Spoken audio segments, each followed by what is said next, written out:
বালিকে আরবিতে বলে তুরাব, বালিকে আরবিতে কি বলে? বিশ্বনবী আলীর ডাক দিলেন, ইয়া আবা তুরাব, ও বালির বাবা আলী। কি বললেন? ও বালির বাবা আলী, কি হয়েছে? কথা কয় না, কারণ গোসা আছে না নাই? আমনের মায়া এতক্ষণ আমারে গুতাইছে, আমনে এখন কি কন? উডুম না, খামু না, জামু না, রাগ আছে না নাই? বিশ্বনবী বললেন, ইয়া আবা তুরাব, ও বালির বাবা আলী। আলী চলে যায়, ওই দিকে তাকায়, এই দিকে তাকায়, আলী মুখ ফেরায় না। বিশ্বনবী ঘাপটি মেরে সাইয়েদনা আলীর হাত ধরে টান দিলেন। আল্লাহু আকবার। ও মিয়া, বিশ্বনবী যদি কারো হাত ধরে টান দেয়, কেউ কি রাগ করে বসে থাকতে পারে নাকি? সাইয়েদনা আলী উঠে গেলেন, বিশ্বনবী টান দিলেন, আলী উঠলেন, আলীরে ধরে ধরে ঘরে ঢুকালেন বিশ্বনবী। খেয়াল করে শুনেন, আলীরে নিয়ে আসলেন, খাটের মধ্যে নিয়ে বিশ্বনবী খাটের মাঝখানে শুইলেন, ডান দিকে ফাতেমারে শোয়ালেন, বাম দিকে আলীরে শোয়ালেন। এবার গল্প শোনাতে শুরু করলেন, রাগ ভাঙ্গায়। সুবহানাল্লাহ। কি নবী ছিলেন, কেমন করে মিলায় দিতেন। ডালে আলীরে শোয়ালেন, বাম দিকে ফাতেমারে শোয়ালেন, মাঝখানে বিশ্বনবী ছিলেন। কি রোমান্টিক শ্বশুর, গোটা বিশ্বে পাওয়া যাবে এরকম শ্বশুর। আল্লাহু আকবার। দুইজনের শুইয়ে দিয়ে মাঝখানে গল্প করতে শুরু করলেন, দুইজনের মুখে হাসি ফোটালেন। আরশের উপরে থেকে খুশি হয়ে গেল কে? বিশ্বনবীর কাজ ছিল কোনো সেপারেশন নাই, no separation, no bifurcation, no isolation. বিশ্বনবীর কাজ ছিল মিউচুয়াল করে দেওয়া, মিলিয়ে দেওয়া, ভালোবাসিয়ে দেওয়া। কোন ধরনের ভাঙ্গাভাঙ্গের কাজে বিশ্বনবী নাই। বিশ্বনবী এসেছেন জোড়ানোর জন্য, ঠিক কিনা? এই জন্য স্লোগান দিবেন, মিলাও মিলাও, নাকি বলবেন জ্বালাও জ্বালাও? জ্বালাও জ্বালাও কইবেন? খালি কয় জ্বালো জ্বালো, আগুন জ্বালো। আগুন জ্বালবি কেন? বলবার ঢালো ঢালো, পানি ঢালো, ঠিক কিনা? মিলাই দিবেন। বিশ্বনবীর কাজ ছিল মিলানো। বিশ্বনবী মক্কা থেকে মদিনায় যাওয়ার আগে মদিনার মধ্যে দুইটা বড় বড় গোত্র ছিল। একটার নাম ছিল আউস। কি নাম? আরেকটার নাম ছিল কে জানে? আরেকটা ছিল খাজরাজ। আউস আর খাজরাজের মধ্যে যুদ্ধ, এক যুগ দুই যুগ নয়, 12 যুগ, মানে 120 বছর। কেউ এই যুদ্ধ থামাতে পারে না। বাবা মারা যাওয়ার আগে দিয়ে ছেলেরা কয়, বাবা আমারে কোপাইছিল, তুইও কোপাবি। পোলায় মরার আগে নাতিরে কয়, তুই কোপাবি, গারে কোপাবি, গিরায় গিরায় কোপাবি। আমাদের 14 গোষ্ঠী কোপাইছে, তোরাও কোপাবি, এই যুদ্ধ যেন না থামে। সবাই কোপা, সবাই কি এই কোপা কবি বাংলাদেশেও আছে না নাই? বিশ্ববিদ্যালয়ের হলগুলার ভেতরে আছে না নাই? যারা নামাজ পড়ে, যারা তাহাজ্জুদ গুজার, যারা ইসলামী সাহিত্য পড়ে, যারা কোরআন নিয়ে বসে, এদেরকে কোপায় কি কোপায় না? যেই মেয়েগুলো পর্দা করে, কোরআন শিক্ষার আসর করে, ওই মেয়েগুলোরে গ্রেফতার করে কি করে না? খবরদার, এই মেয়েগুলার কারণেই বাংলার জমিনে রহমতের বৃষ্টি ঝড়ে। ওই তাহাজ্জুদ গুজার ছাত্রগুলোর কারণেই বাংলার জমিনে ধান আর গম ফসল ফলে, ঠিক কিনা? এদেরকে যদি ঝেলে পড়া হয়, এদেরকে যদি জুলুম করা হয়, বাংলার জমিনে আযাব আর গজব আসতে দেরি হবে না। কথা বোঝা যায় না? কঠিন? সহজ না কঠিন? সহজ না কঠিন? 120 বছরের যুদ্ধ। বাবা মারা যাওয়ার আগে ছেলেরা বলে, কোপাবি, কি করবি? পোলায় তার পোলারে কয় কোপাবি। 120 বছরও যেই যুদ্ধ বন্ধ হয় না। বিশ্বনবী মক্কা থেকে মদিনায় হিজরতে গেলেন, 1 সপ্তাহের মধ্যে আউস আর খাজরাতের 120 বছরের যুদ্ধ বন্ধ করে ভাই ভাই বানিয়ে দিলেন। ভাই ভাই বানিয়ে দিলেন। বিশ্বনবী মিলিয়ে দেওয়ার পরে আউসের সর্দার খাজরাজ গোত্রের সর্দারের কাছে ওট রান্না করে ওটের গোশত পাঠায়। আবার খাজরাজ গোত্রে বিয়ে হলে আউস গোত্রের লোকদের দাওয়াত দেয়। সুবহানাল্লাহ কইবেন না? পাশাকোটো এরকম মারামারি হলে কি করবেন? হুজুর মিলাই দিবেন, পারবেন তো? মিলাই দিবেন, না পারলে আমারও ডাকেন, আসবো, আমি মিলাই দেব। আমি কি করব? বিশ্বনবীর কাজ এটা। বিশ্বনবী বলতেন, আমারে নিয়ে যাও, আমি মিলাই দেব। ইমাম বুখারী, আলেম যারা আছেন তারা বুঝবেন, একটা চ্যাপ্টার করেছেন বুখারীতে। চ্যাপ্টারের নাম হচ্ছে বাবু কওলিল ইমাম লি আসহাবি ইযহাবু বিনা নুসলিহ বাইনাহুম। এর মানে হলো, ইমাম সাহাবীদেরকে বলতো, মানে বিশ্বনবী সাহাবীদের বলতো, ইযহাবু বিনা, আমারে নিয়ে চলো, নুসলিহ বাইনাহুম, আমি মিলাইয়া দেব। সুবহানাল্লাহ। বিশ্বনবী মিলানোর জন্য এসেছেন, বিশ্বনবী ভাঙার জন্য, জ্বালানোর জন্য আসে নাই, ঠিক কি না? এজন্য আল্লাহ বললেন, ইয়া ওয়া ইন তাইফাতানি মিনাল মুমিনিনা ইকতাতালু ফাসলিহু বাইনাহুমা, মিলিয়ে দাও। মিলিয়ে দাও। ফাইম বাগাত ইহদাহুমা আলাল উখরা ফাকাতিলুল্লাতী তাবগী হাত্তা তাফিআ ইলা আমরিল্লাহ। দুই দল রে মিলাও, বসাও, বুঝায় দাও। এক দল মিলতে চায়, আরেক দল যদি মিলতে না চায়, আরেক দল যদি ঘাড় তেরামি করে, ঘাড়ের মধ্যে মারো। কই মারো? ফাদরিবু ফাওকাল আনাক। আমি বলি নাই, কোরআন সাক্ষী। কোথায় মারবা? ঘাড়ের উপরে মারবা। ওয়াদরিবুহুম কুল্লা বানান, গিরায় গিরায় মারবা। ঘাড়ের উপরে মারো, গিরায় গিরায় মারো। কারণ মাঝে মাঝে সোজা কথায় সোজা আঙ্গুলে ঘি ওঠে। সোজা আঙ্গুলে ঘি ওঠে। সোজা আঙ্গুলে ঘি না উঠলে বাঁকা করার দরকার আছে না নাই? বুঝাইতে চান, বসায় দিলেন, এখনো কথা শোনে না, এবার ডান্ডার দরকার আছে না নাই? ডান্ডার চেয়ে বড় ওষুধ আর বাংলার জমিনে নাই। চিল্লায় বলেন ঠিক কিনা? কোন সরকার এসে শান্তি দিতে পারে না, ঠান্ডা করতে পারে না, রাস্তা ক্লিয়ার করতে পারে না। 15 দিনের জন্য যদি সেনা সরকার আসে, আমরা হয়ে যাই সিঙ্গাপুরের নাগরিক। ঠিক কিনা? আমাদের চেয়ে আইন মানার মতো লোক গোটা বিশ্বে তখন দ্বিতীয়টা খুঁজে পাওয়া যায় না। জোরে কোন ঠিক কিনা? এজন্য ডান্ডার উপরে কোনো ঔষধ। আল্লাহ বললেন খবরদার, মিলাতে চাও, একদল যদি মিলতে চায়, আরেক দল যদি গাদ্দারি করে, ঘাড়ে মারো। কই মারো? আর মারো জোড়ায় জোড়ায়। তারপরে দুইজন যদি মিলে যায়, দুইজনের মাধ্যমে দুই দলের মাঝখানে আদালত আর কিসতের সাথে বিচার করে দাও। ফাসলিহু বাইনাহুমা বিল আদলি ওয়া আকসিতু। আদালত, ন্যায় পরায়ণতার সাথে বিচার করো, ইনসাফের সাথে বিচার করো। বিল আদল, আদল মানে ন্যায় পরায়ণতা। বাংলা এটারে আমরা বলি আদালত। আমাদের আদালত আছে না নাই? উচ্চ আদালত, নিম্ন আদালত আছে না নাই? বিচার আছে না নাই? রায় আছে না নাই? কিন্তু সঠিক রায় কি আছে? ন্যায় পরায়ণতা আছে? আল কিসত, ইনসাফ ভিত্তিক বিচার কি আছে? বিশ্বনবীর বিচার ছিল দুই পক্ষের কথা শুনতেন, বাদীর কথাও শুনতেন, বিবাদীর কথাও শুনতেন। কিন্তু আমাদের আদালতে এক দলের কথা শুনে আরেক দলের কথা শোনেন, এরকম আছে না নাই? এক দলকে সুবিধা দেয়, আরেক দলের সুবিধা দেয় না, আছে না নাই? এক দলের কাছ থেকে ঘুষ খায়, আরেক দলের উপর চাপায় দেয়, আছে না নাই? বিশ্বনবী দুইজনের কথা শুনতেন। দুই সাহাবী মারামারি লাগছে, তোমারটা বলো, ও এইটা, তোমারটা বলো, ও এইটা, যাও, আমার বিচার হচ্ছে এইটা। চিল্লায় পড়েন আল্লাহু আকবার। মা আয়েশা পায়েস খেতে খেতে সাউদার গালে পায়েস মেখেছে। বিশ্বনবীর বউ সাউদা কেঁদে কেঁদে বলে, ও নবী, দেখেন আপনার একমাত্র কুমারী বউ আয়েশা পায়েস খেতে খেতে রাগের মাথায় আমার গালেও পায়েস মেখেছে। কি মেখেছে? পাশাকোটে কি পায়েস চিনেন? না সিন্নি চিনেন? নাকি সেমাই? হ্যাঁ, পায়েস না সিন্নি সব আছে। পায়েস মেখে দিলেন। সাউদা এসে বলল, ইয়া রাসূলুল্লাহ, আপনার বউ আমার গালে পায়েস মেখেছে, বিচার করেন। বিশ্বনবী বললেন, তোমার কথা শুনলাম, আয়েশার কথা শোনার দরকার আছে না নাই? ও আয়েশা, করেছো নাকি? আয়েশা বললেন, জি ইয়া রাসূলুল্লাহ, বালা আমি করেছি। যখন পায়েস মেখেছি তখন আমি রেগেছিলাম, এখন আমার রাগটা কমিয়ে দিয়েছে কে? এখন আমি বুঝতে পেরেছি কাজটা করা ঠিক হয় নাই। দুইজনের কথা শুনলেন। এবার বিশ্বনবী বললেন, আমার বিচার হলো কিসাস, বাদী বিবাদী দুইজনের কথা শুনলাম, এবার জাজমেন্ট, রায়। কি সুন্দর রায়, কি সুন্দর রায়!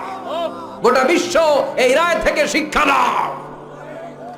বিশ্বনবী বললেন, আল কিসাস, আমার বিধান হলো সমান সমান। কিসাস মানে সমান সমান। আপনি গুতা মারলে আমিও গুতা, আপনি ল্যাং মারলে আমিও ল্যাং, আপনি কোপ দিলে আমারও কোপ, আছে না নাই? আপনি আমারে বেসকে দিলে আমিও বেসকে দিব। এইটারে বলে কিসাস। কি বলে? বিশ্বনবী বললেন, সমান সমান। ও আয়েশা, তুমি যেমনি সাউদার গালে পায়েস মেখেছো, সাউদাও পায়েস নিয়ে আয়েশার গালের মধ্যে মেখে দাও। মেখে দিল, মেখে দিল। সাউদাও পায়েস নিয়ে আয়েশার গালে মেখে দিল। আয়েশা মুচকি হাসলেন, সাউদা মুচকি হাসলেন, বিশ্বনবী হাসলেন। আরশের উপর থেকে খুশি হলো কে? আর জোরে কে? সে আল্লাহ বললেন, গোলাম, ইয়া আইয়ুহাল্লাযীনা আমানু লা ইয়াসখার কওমুম মিন কওমিন আসা আন ইয়াকুনু খায়রাম মিনহুম। এই সূরা হুজরাতের 11 নম্বর আয়াতে রব্বুল আলামিন আমাদের তিনটা বদ খাসলাতের কথা বললেন। কয়টা? এক নম্বরে বললেন, লা ইয়াসখার কওমুন মিন কওম, খবরদার কেউ কাউরে তুচ্ছ করো না, কেউ কাউকে অবজ্ঞা করো না, কেউ কাউকে খাটো করো না, কারো দেহের স্ট্রাকচার নিয়ে, আকৃতি নিয়ে ব্যঙ্গ করো। অনেকের নাক বোসা আছে না নাই? কান ছোট আছে না নাই? দেখতে কালো আছে না নাই? আপনি বলতে পারবেন কালুর ঘরের কালু, মোটুর ঘরের মোটু, চিকনার ঘরের চিকনা? এরকম কথা আমরা বলি কি বলি না? বলা যাবে? জোরে বলেন, বলা যাবে? এর কারণ আমার নাক বোসা আমি করি নাই, করছে কে? আমার কান ছোড়া আমি বানাই নাই, বানাইছে কে? কালুর ঘরের কালো আমি হই নাই, আমার তো ধলার ঘরের ধলাই হইতে মন চায়, ঠিক কিনা? কালুর ঘরের কালো বানাইছে কে? আমার এক ফ্রেন্ড ছিল সেনেগালের, নাম আব্দুল ফাত্তা। মিশর আমি পড়ি, প্রথম আমি কালো লোক দেখলাম মাগরিবের নামাজের সময় 2008-এ এপ্রিলের 21 তারিখ পৌঁছলাম। আমাদের 11 জনকে নিয়ে গেল সেন্ট্রাল মস্কে, নামাজ পড়তেছি, 100 দেশের ছাত্র নামাজ পড়ে, আল্লাহু আকবার। নামাজ পড়ে সালাম ফিরাই দেখি ডানে মুনকার বায়ে নাকির, মানে কুসকুসে কালো, অনেক লম্বা, চুলগুলো এরকম বুটি বুটি হয়ে থাকে আর গুটি গুটি হয়ে থাকে। আজীবন খবরে দেখতাম, ওই যে নেলসন ম্যান্ডেলারে দেখতাম খবরে, এটিএন বাংলার খবরে দেখা যেত আফ্রিকা মানুষ, এবার সরাসরি দেখতেছি এদিকে একটা ওইদিকে একটা, আমি মনে করছি এটা মুনকার ওইদিকে নাকির। আর বাংলাদেশে আমরা আসতে বলি আমিন, ঠিক কিনা? সৌদি আরবে জোরে কয় আমিন, হঠাৎ বলল গায়রিল মাগদুবি আলাইহিম ওয়ালাদ-দাল্লিন, সবাই কি কয়? বাংলাদেশে সামনে আসতে আমিন কেন? ওদিকে কয় চিল্লে, আপনার হুঁশ থাকবে? আমি মনে করছি কিছু একটা ঘটতেছে, সালাম ফিরিয়ে দেখি ডান দিকে একটা মুনকার, বাম দিকে নাকির, কুচকুচে কালো। আমি দিছি দৌড়। আমাকে যারা রিসিভ করেছে বলল ভাই মিজান দৌড়াও কেন? আমি কই এরা কারা? কয় এরাই তোমার বন্ধু। সর্বনাশ, 5 বছর এগুলোকে থাকতে হবে, তোমাকে গোটা বিশ্বের ইসলাম সম্পর্কে জানতে হবে, গবেষণা করতে হবে, ঠিক না? মিশতে শুরু করলাম কালোদের সাথে। ওমিয়া, অনেক মানুষ আছে চেহারাটা কালো কিন্তু অন্তরটা দুধের মতো সাদা, আছে না নাই? অনেকে আছে ধবধবে সাদা কিন্তু অন্তরটা এরকম কুচকুচে কালো, আছে না নাই? ওরা মানুষ কালো কিন্তু অন্তরটা ভালো। তো এক ছেলের সাথে পরিচয়, নাম আব্দুল ফাত্তা। অনেক জায়গায় আমি গল্প করি, এই ফাত্তা আমার পাশের রুমে থাকতো, তার পাশে থাকতো চাইনিজ, এরপরে পাকিস্তানি। তো এই ফাত্তা আমার রুমে ছিল ফ্রিজ, ওর রুমে ফ্রিজ নাই। ও পানি নেওয়ার জন্য, ঠান্ডা পানি নেওয়ার জন্য আমার রুমে আসতো। আমি ভয়ে ভয়ে ওর বোতল লয়ে এই দরজা আটকায় দিতাম। প্রথম দিকের কথা, ভয় পেতাম কি না কি হয়। পরে দেখি না, মাশাআল্লাহ, কলিজাটা আকাশের মতো উদার। কি বন্ধুত্ব হয়ে গেল আমাদের মধ্যে, ফ্রেন্ডশিপ। একবার আয়েশা বলে, এই Mizan, how did you become so white? আমি এত কালোর কালো, তুই এত সাদা চামড়ার হলি কেমনে? আমরা তো কালো কেন, চুলগুলো বুটি বুটি কেন? ইসলাম বলে there is no difference between black and white, between upper and lower, between the richer section of the society and poorer section of the society. Everyone is equal, completely equal, totally equal, 100% equal in the eyes of Islam. চিল্লায় বলেন আল্লাহু আকবার। ইসলাম বলে কালো সাদায় পার্থক্য নাই, ঠেলাওয়ালা কুলি মজুর, দিন মজুর, প্রধানমন্ত্রী প্রেসিডেন্টে পার্থক্য নাই। আপনি মসজিদে যদি ঢুকেন, প্রেসিডেন্ট যেই কাতারে দাঁড়াবে, কুলিওয়ালা ঠেলাওয়ালা ওই কাতারে দাঁড়াবে, ঠিক কি না? ইন্না আকরামাকুম ইনদাল্লাহি আতকাকুম, আল্লাহর কাছে সেই সেরা যার তাকওয়া বেশি, ঠিক কি না? যার অন্তরে আল্লাহর ভয় বেশি, ঠিক কি না? সে আল্লাহ বললেন, গোলাম লা ইয়াসখার কওমুন মিন কওম, খবরদার আমার কোন বান্দার চেহারা নিয়ে কুৎসা রটনা করবা না। মোটুর বাচ্চা মোটু বলবা না, কালুর ঘরের কালু বলবা না। ওরে কালু বানাইছে কে? আল্লাহ। তোমারে ধলা বানাইছে কে? হুয়াল্লাযী ইউসাউইরুকুম ফিল আরহামি কাইফা ইয়াশা, লা ইলাহা ইল্লা হুয়াল আজিজুল হাকীম। তিনি এমন আল্লাহ, তুমি যখন তোমার মায়ের পেটের ভেতরে ছিলা তখন তোমার চেহারার স্ট্রাকচার দিয়েছিল কে? মায়ের পেটে যখন একটু ছিলাম, গোশতের টুকরো, তখনই তো আমাদের চেহারা হয়ে গিয়েছে। চেহারা আমরা বানাই নাই, চেহারা দিছে কে? প্রত্যেকের চেহারা আল্লাহ যদি প্রত্যেককে বানানোর অর্ডার দিত, সুযোগ দিত, আমরা প্রত্যেকে আমাদের প্রত্যেকের চেহারা ইউসুফ নবীর মতো সুন্দর করে বানাতাম, ঠিক কিনা? নাকি কালো বানাইতাম? কেউ আমরা কালো বানাইতাম, নাক বোসা বানাইতাম? প্রত্যেক নারী তাকে বিশ্ব সুন্দরী করে বানাতো, প্রত্যেক নারী তাকে জুলাইখার মতো পরি করে বানাতো, প্রত্যেক নারী ঐশ্বরিয়া রায় হয়ে যেত, ঠিক কিনা? কিন্তু চেহারাটা আমার কেমন হবে এটা আল্লাহ আমার হাতে দেয় নাই, করেছে কে? এই জন্য কালুর ঘরে কালু বলে যদি ভেস্কি দেন, ভেস্কিটা ওরে দেন নাই, দিয়েছেন কারে? কারণ ওরে কালো বানিয়েছে কে? সাইয়েদনা ইবনে মাসউদ, ওনার পা ছিল চিকন, খেজুর গাছে খেজুর পাড়তে উঠলেন, চিকন পা, কেউ কোনোদিন দেখে নাই। ওই দিন বাতাসের ঝাপটায় কাপড় উপরে উঠেছে, সবাই চিকন পা দেখেছে। সাহাবারা হাসাহাসি শুরু করলো। বিশ্বনবী ডাকলেন, সাহাবারা রে, ইবনে মাসউদের পা চিকন দেখে তোমরা হাসাহাসি করো, আমার ইবনে মাসউদের পা দুইটা যদি মিজানের পাল্লায় রেখে দেয়া হয়, কিয়ামতের দিন পা দুইটা উহুদ পাহাড়ের সমান ভারী হয়ে যাবে। এজন্য খবরদার, কারো আকৃতি নিয়ে, ফিজিক্যাল স্ট্রাকচার নিয়ে কখনো অবজ্ঞা হেয় করা যাবে। মক্কার কুরাইশরা বলে, ও নবী, আব্দুল্লাহর বেটা মুহাম্মদ, তোমার অনুসারীদের গা থেকে গন্ধ আসে, কি আসে? সব গরিবরা তোমার উম্মত, একটারও টাকা নাই, পয়সা নাই, সমাজে কোনো নাম নাই, ধাম নাই, সবাই অসুস্থ, খাবার নাই। আমরা মক্কার ধনী মানুষ, আমরা ওদের সাথে ওয়াজ শুনবো না। মক্কার ধনী লোকদেরকে নিয়ে তুমি যদি একটা ডেট করো, ওই ডেটে আমরা সবাই বসবো। কোন গরিব সাহাবা, দুর্গন্ধওয়ালা সাহাবা, কালো সাহাবা আসতে পারবে? কথা বুঝতেছেন? গরিব সাহাবাদের সাথে বসবো না, আমরা ধনীরা বসবো। রহমতের নবী, দয়ার নবী, মায়ার নবী ভাবলেন, ধনীদেরকে নিয়ে যদি একটা ডেট দেই, এই ডেটের কারণে যদি কালিমা পড়ে ধনী কোরাইশ গুলো মুসলমান হয়, জাহান্নামের আগুন থেকে অনেকগুলো কোরাইশ লোক বেঁচে যাবে, ঠিক কিনা? এই চিন্তা করে গরিব সাহাবীদেরকে বললেন, খবরদার ওই দিন আসবা না, ওই দিন আমার ঘরে কেউ ঢুকবা না। ও বেলাল, তোমার গায়ের রং কালো, তুমিও ঢুকবা না। যাদের ভালো জামা নাই কেউ আসবা না। আজকে দিনটা ধনীদের দিন। কাদের দিন? ধনীদেরকে ওয়াজ করব। ধনীদেরকে বিশ্বনবী ওয়াজ করতে লাগলেন। ইন দ্য মিনটাইম এক অন্ধ সাহাবা এই নোটিশ শুনে নাই, শর্ট নোটিশ, মাঝে মাঝে জরুরি বিজ্ঞপ্তি আছে না? নাই। আব্দুল্লাহ ইবনে উম্মে মাকতুম অন্ধ সাহাবী হুট করে ওই ধনীদের মিটিং এর মধ্যে ঢুকে গেলেন। বিশ্বনবী একটু অপছন্দ করলেন, বিশ্বনবীর ভ্রুটা বিশ্বনবী একটু কুঁচকালেন। আহা, এখন কেন ঢুকলো? অন্য সময় ঢুকলে তো ভালো হইতো, এখন কেন ঢুকলো? এই যে বিশ্বনবী একটু অপছন্দ করলেন, একটু নাক ছিটকালেন, বিশ্বনবীরও আল্লাহ ছাড় দেয় নাই।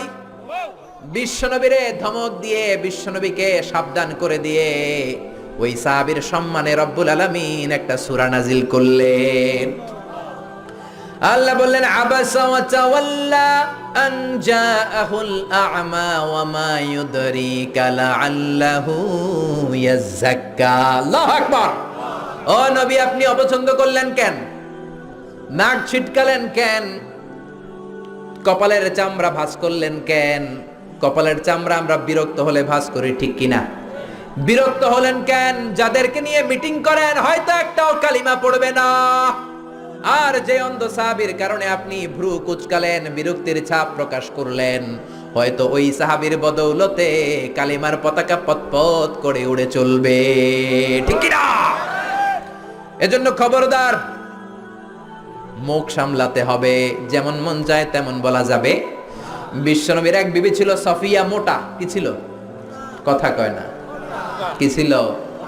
মা এসে একদিন টিটকারি মারলেন, ঠাট্টা করে বললেন, আপনার মুটকি বউ সফিয়া। মুটকি বউ মানে মুটি। বিশ্বনবী বললেন, আয়েশা, কি বললা এটা? তুমি কি বললা? লাকাদ কুলতিলা কালিমাতানি আয়েশা, এমন একটা কথা বলেছো, লাউ মুসিজাত বিমা ইল বাহার, তোমার কথাটা যদি সাগরের মধ্যে ছেড়ে দেয়া হয়, লামাসাজাতহু, তোমার এই কথাটা পুরো সাগরের নীল পানিকে কালো করে দিবে। এজন্য খবরদার, ইন্নাল আবদা লা ইয়াতাকাল্লামু বিল কালিমা মা ইয়াতাবায়ানু ফিহা। আমরা অনেক সময় হুট করে এমন কথা বলে ফেলি, ওই কথাটাই আমারে জাহান্নামে ঢুকাতে পারে। চিল্লায় বলেন, ঠিক কি না? এতে তিনটা কথা বললেন। এক বললেন, খবরদার কাউরে তুচ্ছ করো না। দুই বললেন, ওয়ালা তালমিজু আনফুসাকুম, নিজেদের বদনাম করো না, দোষ খোঁজো না। একদল আছে সবার পিছনে খালি দোষ খোঁজে, আছে না নাই? ওর এই দোষ, ওর এই সমস্যা, ওর তোর কি সমস্যা? তোর সমস্যা কি ওইটা বল। ওর এই ঝামেলা, ওর এইটা, তোমার কোনটা? খবরদার, ওয়ালা তালমিজু আনফুসাকুম ওয়াইলুল লিকুল্লি হুমাযাতিল লুমাযা, লুমাযা থেকে ওয়ালা তালমিজু, অন্যের দোষ খোঁজো না। ডোন্ট ডিফেম আদার, অন্যের দোষ খোঁজো না। সবচেয়ে খারাপ হলো সমালোচনা। যারা আছেন সবাই চিল্লায় বলেন, সবচেয়ে খারাপ কি? তারপরে ভালো হলো আলোচনা। ভালো কি? সবচেয়ে ভালো হলো আত্মসমালোচনা। সবচেয়ে ভালো কি? জোরে বলেন, সবচেয়ে ভালো। নিজের সমালোচনা করবেন, অন্যের দোষ ধরবেন না। ও মিয়া, স্রষ্টার দেয়া সবচেয়ে বড় নেয়ামত আপনার জীবনের সময়। আপনার এই দামি সময় অন্যের পিছনে খরচ করবেন না। কার কি সমস্যা, ওইদিকে সময় ব্যয় করে আপনার কি লাভ? আপনি আপনার ক্যারিয়ার গড়েন, আপনি আপনার জীবন সুন্দর করেন, আপনি আপনার আখিরাতটাকে জান্নাতি করবেন, ঠিক কি না? তিন নম্বরে আল্লাহ বললেন ওয়ালা তানাবাজু বিল আলকাব, মন্দ নামে ডেকো না, যার যেই নাম ওই নামে ডাকতে হবে। খারাপ নামে ডাকা হলো কবিরা গুনাহ, যার যেই নাম ওই নামে ডাকবেন, নাম চেঞ্জ করা যাবে না। করবেন কোনোদিন? করবেন? কি সুন্দর বাবা মা নাম রেখেছে, প্রথম খলিফার নামে নাম আবু বাকার, ওরে বাংলাদেশে ডাকে বক্কইরা। কি ডাকে? নাম পাশাকোটে ডাকে না মনে হয়, ডাকে বক্কইরা। আহা কপাল পোড়া। আব্দুল কুদ্দুস, কত সুন্দর নাম, মা বাবা রেখেছে, ওরে ডাকে কুদ্দুচ্চা। আছে না নাই? ইসলামের প্রথম জিহাদের ময়দানে যিনি তীর মেরেছেন সাহাবীর নাম জানেন? জানেন? কেউ জানেন না? আউয়ালু রামিন ফিল ইসলাম, প্রথমে তীর মেরেছে সাদ বিন আবি ওয়াক্কাস। বাবা মা নাম রেখেছে, ওর নামে নাম সাদ বিন আবি ওয়াক্কাস, হেতেরে ডাকে আক্কাইচা। আছে না নাই? খবরদার, কবিরা গুনাহ, যার যেটা নাম সেটা ডাকবেন। আমার নাম মিজান, যদি ডাকেন মিজাইন না, আমার ভাল লাগবে? বদদুয়া দিয়ে দিব আমি, একেবারে জ্বললা যাবেন। ঠিক কি না? খবরদার, সবার নামটা সবার কাছে প্রিয়। আমার কাছে আমার মিজান নামটা খুব যত্নের, খুব প্রিয়, দাড়িপাল্লা যত্নের, খুব প্রিয় আমার নামটা। আমি চাই সবাই আমার নামটা সুন্দর করে বলুক। ঠিক তেমনি আপনি, আপনার নাম কাউসার, আপনার নাম আব্দুল্লাহ, আমার কাছে মনে হতে পারে আর কাউসার তো হাজার হাজার আছে, কিন্তু আপনার কাছে কাউসার নামটা খুব প্রিয়, আপনার কাছে আব্দুল্লাহ নামটা খুব, প্রত্যেকের কাছে প্রত্যেকের নামটা প্রিয়, প্রত্যেকের কাছে প্রত্যেকের নামটা বড় যত্নের, বড় আদরের। এই জন্য নাম যখন ডাকবেন তার সুন্দর নাম ধরে ডাকতে বলেছে কে? আল্লাহ বললেন ওয়ালা তানাবাজু বিল আলকাব, মন্দ উপনামে ডেকো না। ইউদাউনাল ইয়াউমাল কিয়ামাতি বিআসমাইকুম ওয়া আসমাই আবাইকুম, কিয়ামতের দিন তোমার নাম ধরে, তোমার বাবার নাম ধরে তোমারে ডাকবে কে? 12 নম্বর আয়াতেও রব্বুল আলামিন 3টা বদ গুণের কথা বললেন, এগুলো থেকে বাঁচার দরকার আছে না নাই? বাঁচতে রাজি আছেন? আল্লাহ বললেন ইজতানিবু কাসীরাম মিনাজ যান, ও মুমিনেরা মন্দ ধারণা থেকে বেঁচে থাকো। নেগেটিভ মাইন্ড নিয়ে চলাফেরা করা যাবে, মন্দ ধারণা করা যাবে। আল্লাহ বললেন ইজতানিবু কাসীরাম মিনাজ যান, ধারণা থেকে বেঁচে থাকো। মন্দ ধারণা আছে না নাই? আমাদের সমাজে এটা একটা মহামারী, আমরা শুধু ধারণা করি, আন্দাজ করি। আমরা হলাম আন্দাজ আলী। কি আলী? সবাই বলেন কি আলী? কি খুশি কইতেছে আবার আন্দাজ আলী। আন্দাজ করবেন না, অনুমান নির্ভর কথা বলবেন না, নিশ্চিত হবেন। এটা বড় রোগ, কিছু হইলেই ধারণা করে। আল্লাহ বললেন ইন্না বা'দায যান্নি ইসমুন, কিছু কিছু ধারণা আছে পাপ, অধিকাংশ ধারণাই মিথ্যা প্রমাণিত হয়ে থাকে। ঠিক কি না? বিশ্বনবী বললেন ইয়াকুম ওয়ায-যান ফা ইন্নায যান্না আকযাবুল হাদিস, ধারণা করবা না, অনুমান নির্ভর কথা বলবা না। অনুমান আর আন্দাজ কোনোদিন সত্যের বিকল্প হতে পারে ইয়াত্তাবিউনা ইল্লা যান্না ইন্নায যান্না লা ইউগনি মিনাল হাক্কি শাইআ, সত্য একদিকে, আন্দাজ আরেকদিকে। আপনি জীবনে যতগুলো অনুমান করেছেন, আন্দাজে কথা বলছেন, জাস্টিফাই করলে দেখবেন 99% ছিল ভুল। ঠিক কি না? ঠিক কি না? এজন্য নিশ্চিত হন, আন্দাজ করবেন না, ধারণা করবেন না। সুউজ্জন, কবিরা গুনাহ, মন্দ ধারণা করা যাবে। ধারণা করলে ভালো ধারণা। কি ধারণা?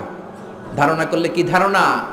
এক বাড়িতে পুলিশ ঢুকছে, অনেকে দেখছে, কি ধারণা করবে? হায় হায় কোপাকুপি হয়েছে। ঠিক কিনা? মেয়ে একটা আছে, মেয়ে উল্টা পাল্টা করছে, পুলিশ আসছে।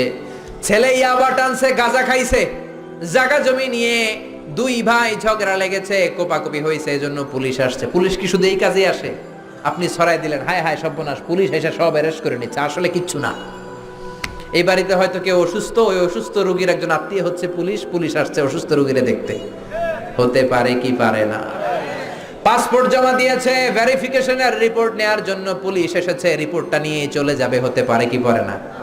আপনি চায়ের দোকান থেকে কি ছড়ালেন? কোপাকুপি, মারামারি, ইয়াবা, ডাইল খাইছে, মাইয়ায় পরকিয়া কইরা বাইগা গেছে, আত্মহত্যা করছে, এগুলো আছে না নাই? জোরে বলেন। এজন্য খবরদার, ধারণা করবেন না। সুউজ্জন, মন্দ ধারণা করতে আল্লাহ নিষেধ করলেন। ধারণা করলে ভালো ধারণা। কোন ধারণা? ভালো ধারণা। আপনার বন্ধু বোরকা পরা একটা মেয়ের সাথে রিক্সা দিয়ে ঘুরে, আপনি দেখলেন, মনে মনে ভাবলেন হায় হায় পোলাটা শেষ, প্রেমপ্রীতি শুরু করছে, পরকিয়া, অবৈধ প্রেম, অ্যাফেয়ার শুরু করেছে। হতে পারে যে মেয়েটা তার পাশে বসা তার আপন মায়ের পেটের বোন। জোরে কোন ঠিক কিনা? হতে পারে আপন ভাগ্নি, হতে পারে আপন খালার সাথে হসপিটালে যায় জরুরি কাজে, আপনি উল্টাপাল্টা ধারণা করে আপনার আমলের বদ আমলের পাল্লাটা ভারী করেছেন। জোরে কোন ঠিক কিনা? স্রষ্টার দেয়া সবচেয়ে বড় নেয়ামত হচ্ছে সময়। সবচেয়ে বড় নেয়ামত কি? এই যে আমাদের হায়াতটা, এটা আমাদের সময় না? এই জন্য আপনার সময়কে আপনার ভালো কাজে লাগান, অন্যের পিছনে লাগবেন না, মন্দ ধারণা করবেন না। ধারণা করলে ভালো ধারণা করেন, কবুল করে নিবে কে? একজনের ঠোঁট কালো, আপনি ধারণা করলেন সিগারেট খায়, এজন্য ঠোঁট কালো। সিগারেট না খেয়েও তো ঠোঁট কালো হতে পারে না ভাই? কথা বলেন। বিয়ে করার পরে এই দেশে কেউ গাড়ি কিনলে সর্বনাশ, কয় কি পাইছে? যৌতুক পাইছে। বিয়ে করার পরে কেউ যদি নতুন ফ্ল্যাট কিনে সর্বনাশ, কয় যৌতুকের ফ্ল্যাট। বিয়ে করার পরে নতুন হুন্ডা কিনলে কয় শ্বশুর বাড়ি থেকে যৌতুক দিছে। আপনি কি নিশ্চিত? ধারণা করে আপনি আপনার বদ আমলের পাল্লাটা ভারী করে জাহান্নামের পথকে সুগম করেছেন। চিল্লায় বলেন ঠিক কি না? এরপরে আল্লাহ বললেন ওয়ালা তাজাসসু, শেষ। গোয়েন্দাগিরি করো না, অন্যের গোপন বিষয় খোঁজাখুঁজি করো না, কবিরা গুনাহ, এগুলো আমরা মানিই না। Don't interfere someone's personal issue. Everybody have personal space and no one should interfere someone's space. প্রত্যেকের একটা প্রাইভেট জায়গা আছে, ওই গন্ডির ভেতরে, স্পেসের ভেতরে কারো নাক গলানো ঠিক না। চিল্লায় বলেন ঠিক কি না? এক শ্রেণীর কপাল পোড়া আছে, অন্যের মেসেজগুলো লুকিয়ে লুকিয়ে পড়ে, আছে না নাই? কারো মোবাইলের মেসেজ পড়বেন না, কারো মোবাইলের গ্যালারির ভেতরে ঢুকে তার ব্যক্তিগত ছবি দেখবেন না, উকি ঝুঁকি দিবেন না, ফ্যামিলি ম্যাটার নিয়ে খোঁচাবেন না, ব্যক্তিগত বিষয়গুলো জানতে চাবেন, এগুলো বড় ধরনের কবিরা গুনাহ। বিশ্বনবী বললেন বরং তুমি যদি কারো কোনো গোপন বিষয় দেখো, গোপন রাখো, কিয়ামতের দিন তোমার পাপগুলোর গোপন রাখবে কে? মান সাতারা মুসলিমান সাতারাহুল্লাহু ইয়াউমাল কিয়ামাহ। দুনিয়াতে অন্যের পাপ গোপন রাখলে আল্লাহ তার পাপ গোপন করে। ওমান কাশাফা মুসলিমান কাশাফাল্লাহু ইয়াউমাল কিয়ামাহ। অন্যের গোমর যদি আপনি ফাঁস করে দেন, আপনার গোমর ফাঁস করে দিবে কে? সব শেষে আল্লাহ বললেন গীবত করবা না। এটা সবাই করে, হুজুর বলেন, খেজুর বলেন, এত মজা লাগে গীবত করতে, ঠিক কি না? ব্যাকবাইটিং, চগলখড়ি, এর কথা ওর কাছে, ওর কথা এর কাছে, এগুলো করা যাবে? সমাজে এক শ্রেণীর লোক আছে দেখবেন, এর কথা ওর কানে লাগায়, ওরটা ওর কানে, পুরো সমাজে একটা প্যাচ লাগায় রাখে, আছে না নাই? এগুলো কপাল পোড়া, এগুলো মুমিন হতে পারে না। এজন্য মুমিন বান্দার বৈশিষ্ট্য হলো কোন নিউজ আসলে জাস্টিফাই করে নেবেন, ঝগড়া লাগলে মিলাই দিবেন, মন্দ নামে ডাকবেন না, কারো ব্যক্তিগত বিষয় নিয়ে খোঁচাখুচি করবেন না, অন্যের দোষগুলো গোপন করেন, আপনার দোষ গোপন করবে কে? এভাবে সূরাতুল হুজুরাত সামাজিক রীতিনীতি, social norms, decent behaviour, social etiquettes আমাদেরকে শিখিয়েছে। এগুলো যদি মানতে পারি, সমাজটাকে জান্নাতি সমাজ বানাবে কে? সমাজের সবখানে আল্লাহর দেয় বিধান মানার দরকার আছে না নাই? সামাজিক সন্ত্রাস, রাষ্ট্রীয় সন্ত্রাস থাপ্পড়ের চোটে জামিনে গেড়ে ফেলার দরকার আছে না নাই? এজন্য যুব সমাজকে এক থাকতে হবে। এই যে পাশাকোটের যুব সমাজ, প্রবাসী ছাত্র সমাজের উদ্যোগে, ছাত্ররাই হচ্ছে ভবিষ্যৎ। বিশ্বনবী যখন কালেমার দাওয়াত দিলেন, বুড়ারা মানে নাই, ছাত্ররাই এগিয়ে গিয়েছে, যুবকেরাই কালেমার পতাকার ঝান্ডা উড়িয়েছে। জোরে বলেন ঠিক কি না? এজন্য যুবকেরা, তোমরা বাংলার ভবিষ্যৎ। ডিজিটাল বাংলাদেশের স্বপ্ন যুবকদের ছাড়া দেখা সম্ভব না। এজন্য যুবকরা যতক্ষণ মসজিদমুখী না হবে, কালিমার পতাকা কোনোদিন উড়বে না। বিশ্বনবীর জামানায় ফজরের সময় মসজিদের যে দৃশ্য, জুমার নামাজের সময় একই দৃশ্য ছিল। আল্লাহু আকবার। পাশাকোটের ফজরের সময়ের দৃশ্য, জুমার সময়ের দৃশ্য একরকম নাকি? কথা বলেন। পাশাকোটের মসজিদগুলো যুব সমাজ দিয়ে ভরপুর হোক, চাই কি চাই না? সবাই চান। 5 ওয়াক্ত সালাত জামাতের সাথে আদায় করব, রাজি আছে মুসলমান? যত রাষ্ট্রীয় কুফুরি, সামাজিক কুফুরি, যত সন্ত্রাস, সব আমরা একসাথে জামিনে গেড়ে দিব, রাজি আছে মুসলমান? কালিমার পতাকা উড়ানোর জন্য যত পরিমাণ দাওয়াতি কাজ করা দরকার, সময় দেয়া দরকার, আমরা দিব, রাজি আছে মুসলমান? রাজি আছে মুসলমান? কারা কারা রাজি? দু হাত উঁচু করে আল্লাহর দেখা।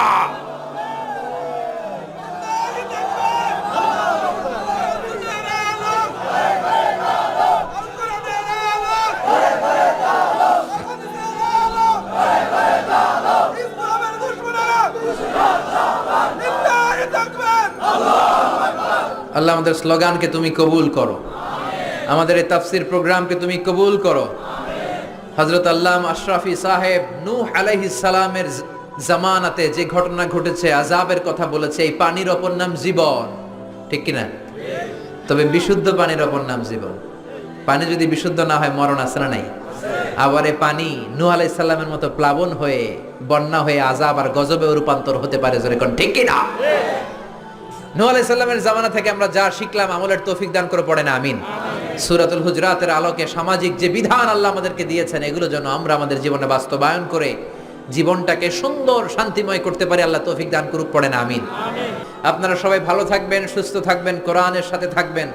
আবারও হয়তো আপনাদের সাথে দেখা হয়ে যাবে কোনো তাফসীরুল কোরআনের ময়দানে। সুবহানাকাল্লাহুম্মা ওয়া বিহামদিকা আশহাদু আল্লা ইলাহা ইল্লা আনতা আস্তাগফিরুকা ওয়া আতুবু ইলাইক। আল্লাহুম্মা আমিন। ربنا ظلمنا أنفسنا وإن لم تغفر لنا وترحمنا لنكونن من الخاسرين ربنا آتنا في الدنيا حسنة وفي الآخرة حسنة وقنا عذاب النار। ও আকাশের মালিক, জমিনের মালিক, নবমণ্ডলের মালিক, ভূমণ্ডলের মালিক, তোমার আকাশ বাতাস, নবমণ্ডল ভূমণ্ডল সব কিছুর তুলনায় আমাদের হাত দুইটা একেবারে ছোট্ট রে আল্লাহ। ছোট্ট দুটি হাত পেতে বুক ভরা আশা নিয়ে হাজার হাজার পেয়ারা বান্দা বান্দীদেরকে নিয়ে তোমার দরবারে হাত তুললাম। আমাদের মুনাজাত খানা তুমি কবুল আর মঞ্জুর করে নাও রব্বুল আলামিন। হাজার হাজার মানুষ কোরআন প্রেমী জনসমুদ্রকে তুমি ইসলাম আগে তারা গিয়েছে, আমরা পরে পরে যাব। আল্লাহ, ক্ষণস্থায়ী দুনিয়া ছেড়ে যখন আমরা চলে যাব, বিশ্বনবীর নূরানী চেহারাটা দেখে দেখে ওই বিশ্বনবীর শেখানো মধুর কালিমাটা জপতে জপতে ঈমান নিয়ে যেন খুশ নসিবের সাথে আমরা বিদায় নিতে পারি। লা ইলাহা ইল্লাল্লাহু মুহাম্মাদুর রাসূলুল্লাহ সাল্লাল্লাহু